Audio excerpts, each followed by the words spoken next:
दोस्तों, बुद्ध कहते हैं, जैसा हम सोचते हैं वैसा ही हम बनते जाते हैं। हमारी सोच ही हमारा निर्माण करती है। लेकिन यह सोच क्या है और ये कहाँ से आती है? क्या आपने सोचा है कि आप अपने सोच का निर्माण करते हैं या आपकी सोच आपका निर्माण करती है? वास्तव में हम सब जीवन भर सोचने का काम करते हैं और यही वह काम भी है जो हम बिना सोचे समझे करते हैं। क्या आप सोच समझकर सोचने का काम करते हैं? नहीं, आपकी सोच स्वतः ही चलती रहती है। आपको तो यह पता भी नहीं होता कि आप क्या सोच रहे हैं। जैसा अभी आप क्या सोच रहे हैं, अगर आप ध्यान देंगे तो आप अपनी इस समय की आखिरी सोच को पकड़ पाएंगे। लेकिन ध्यान देने पर आपको पता चलेगा यह सोच कब शुरू हुई। आपको पता नहीं है, बस स्वतः आती रहती है। लेकिन क्या सोचने से हमें सब कुछ मिल सकता है जो हम चाहते हैं? वैसे तो हमारी जिंदगी में जो भी कुछ मिलता है वह हमारी सोच का ही परिणाम होता है। लेकिन हमारी सोच ही सब कुछ है। नहीं तो हमारी सोच केवल हमें दिशा दे सकती है, लेकिन उस दिशा पर हमें तो चलना ही पड़ेगा। लेकिन एक बार चल पड़े तो हम अपनी सोच के अनुरूप ही वह रास्ता तय करते हैं। लेकिन विडंबना यह है कि हमारी सोच हमारा निर्माण करती है, जिसका हमें पता भी नहीं है।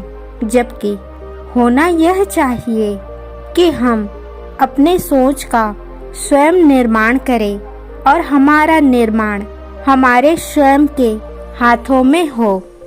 बुद्ध जब आपसे कहते हैं, जैसे हम सोचते हैं वैसा ही हम बनते हैं, तब वह चाहते हैं कि आप जागृत हो और बात को समझे कि आपके साथ जो भी घट रहा है, जो भी है, उसके निर्माण में आपका कोई हाथ नहीं है।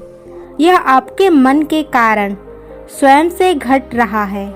आप जागृत हो और अपनी मन को नियंत्रित कर अपनी सोच को बदले और अपना स्वयं का निर्माण करें। अगर आपसे कहूँ यह दुनिया सुखी रहे, इसके लिए यह दुनिया कैसे होनी चाहिए, तब आप क्या कहेंगे? यही सवाल मैंने एक व्यक्ति से पूछा कि इस दुनिया में सुखी होने के लिए कैसा होना चाहिए। तब उसने कहा कि यह दुनिया में सुख होना चाहिए, हर जगह सुखी ही होना चाहिए और यह दुनिया स्वर्ग जैसी हो जानी चाहिए। तब मैंने उससे कहा कि तुम इससे आगे जाकर सोचो, इससे बेहतर क्या हो सकता है। और उसने सोचने की कोशिश की, सोच की दायरे को बढ़ाने की कोशिश की और अंत में कहा कि यहाँ पर एक दीवार है जिसके पार मैं नहीं जा रहा हूँ। इससे ज़्यादा मैं अच्छा नहीं सोच पा रहा हूँ। तो यह हमारी सोच है। जितना ही सोच सकती है, जितना ही इस दुनिया में समझा व देखा है, उसके बाहर वह नहीं सोच सकता है। एक ऊंचे पहाड़ी स्थान पर एक गुरु का आश्रम था, लेकिन उसका कोई शिष्य नहीं था। जब भी कोई उनका शिष्य बनने के लिए आता, वह उसकी परीक्षा ले लेते और उनके परीक्षा में अभी तक कोई भी सफल नहीं हुआ था। ऐसे ही उस गुरु के पास एक व्यक्ति उनकी महिमा सुनकर आया। उन गुरु से शिष्य बनने की चाहत में वह गुरु के पास पहुंचा और वहां पहुंचकर उस गुरु से कहा, हे गुरुदेव, मैं बहुत दूर से आपके शिष्य बनने के चाह में आया हूँ। कृपया करके आप मुझे अपने शिष्य स्वीकार करें। गुरु ने कहा, तुम मेरे शिष्य क्यों बनना चाहते हो? शिष्य ने कहा, मैं आपका सेवा करना चाहता हूँ। गुरुदेव ने कहा, मैं अपनी सेवा स्वयं कर सकता हूँ, मुझे तुम्हारी आवश्यकता नहीं है। शिष्य गुरु के चरणों में गिर गया और बोला, हे गुरुदेव, मुझे अपना शिष्य बना ले, मैं आपसे ही ज्ञान प्राप्त करना चाहता हूँ। गुरुदेव बोले, ठीक है, लेकिन मैं अज्ञानिकों को ही मैं अपना शिष्य बना सकता हूँ। तुम अज्ञानी हो? शिष्य ने थोड़ा सोचा और बोला, जी हाँ गुरुदेव, मैं पूर्ण अज्ञानी हूँ। गुरु के चेहरे पर एक मंद मुस्कान आ गई और यह बोले, क्या किसी अज्ञानी को यह पता हो सकता है कि वह अज्ञानी है? और जिसे पता है कि वह अज्ञानी है, वास्तव में वह अज्ञानी हो सकता है, क्योंकि यहाँ तो सभी अपना अपना ज्ञान बखारते रहते हैं। शिष्य चुप रहा, उसने कुछ नहीं कहा। गुरु ने कहा, ठीक है, अगर तुम मेरे परीक्षा में उत्तीर्ण रहे तो मैं तुम्हें अपना शिष्य अवश्य बना लूँगा। आज से तुम मेरे साथ रहोगे। मैं जो कहूँगा उसे ध्यान से देखना और समझना, लेकिन कोई प्रश्न मत पूछना।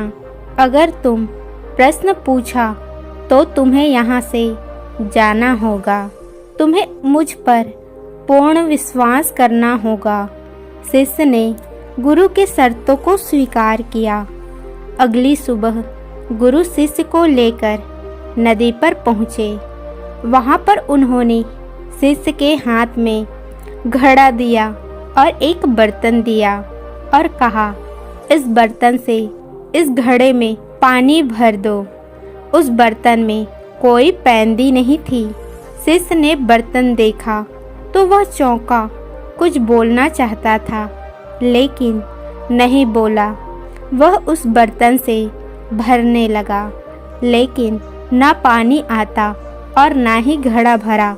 सुबह से दोपहर हो गई। शिष्य का धैर्य जवाब देने लगा और वह सोचने लगा, गुरुदेव पागल तो नहीं हो गए हैं? भला बिना पैंदी के बर्तन से यह घड़ा जीवन भर नहीं भरेगा। आखिरकार शिष्य का धैर्य जवाब दे गया और उसने गुरु से पूछा, इस बर्तन से यह घड़ा कैसे भरेगा?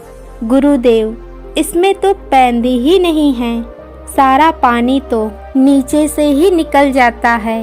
गुरु ने कहा, अब तुम जा सकते हो। शिष्य ने भी सोचा, ऐसे पागल गुरु के पास रहने से भी क्या फायदा। वह वहां से चला गया। रात में एकांत में शिष्य ने सोचा, इतनी बात तो गुरुदेव को भी पता होगी, लेकिन फिर भी उन्होंने मुझे बिना पैंदी का बर्तन दिया। इसमें जरूर कोई बात होगी जिसे मैं समझ नहीं पाया। वह शिष्य फिर अगली सुबह गुरु के पास पहुंचा और बोला, गुरुदेव मुझे माफ़ कर दे। गुरु ने कहा, मैंने तुम्हें पहला ज्ञान दिया और वह तुम ले नहीं पाए, क्योंकि तुम पहले से ही अपना ज्ञान लिए घूम रहे हो।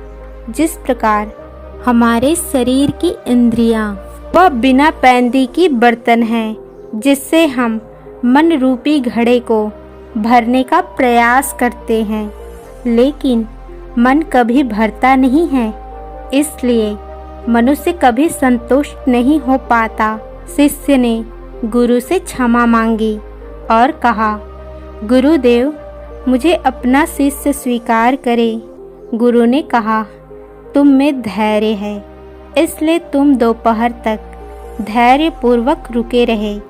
तुम में समझ है, इसलिए तुम वापस आ सके। वहाँ से गया वो कभी वापस नहीं आया। तुम्हारे अंदर अपनी सोच बदलने की क्षमता है।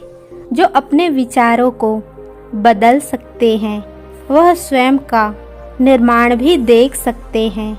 मैं तुम्हें अपना शिष्य अवश्य बनाऊंगा।